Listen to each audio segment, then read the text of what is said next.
Boffins at NASA have been left gobsmacked at the proximity in which a 3-mile-wide asteroid will pass by Earth later this evening.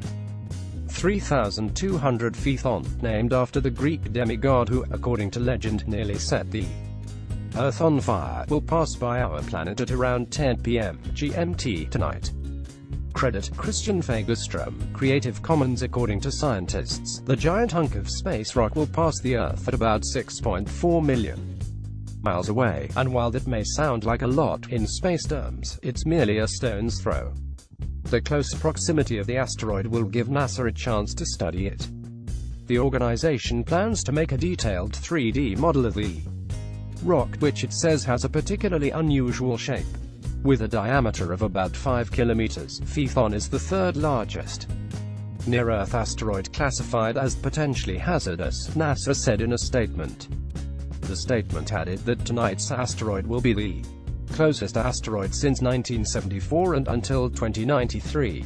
The agency added that the asteroid will be visible through small telescopes for experienced observers in areas with dark, clear skies.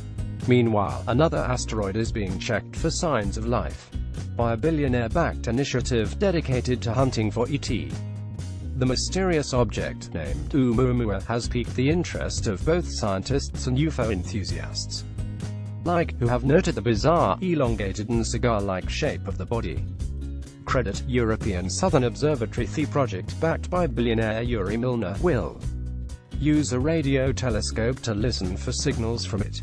Mr. Milner's Breakthrough Listen program released a statement which read, "Researchers working on long-distance space transportation have previously suggested that a cigar needle shape is the most likely architecture for an interstellar spacecraft, since this would minimize friction and damage from interstellar gas and dust." Andrew Simeon, director of the Berkeley SETI Research Center, who is part of the initiative, told BBC News, "Oumuamua's presence within our solar system affords Breakthrough Listen an opportunity to reach unprecedented sensitivities to possible artificial transmitters and demonstrate our ability to track nearby, fast-moving objects."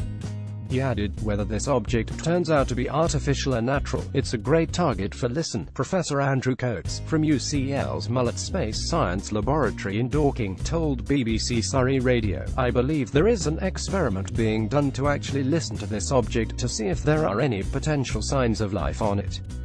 I think this is most unlikely because it's left over from the beginning of the planetary system elsewhere.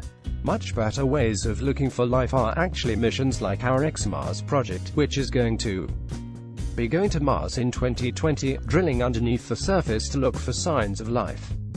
We're building the camera system for that." Source: Mirror. BBC News featured image. Credit Pixabay.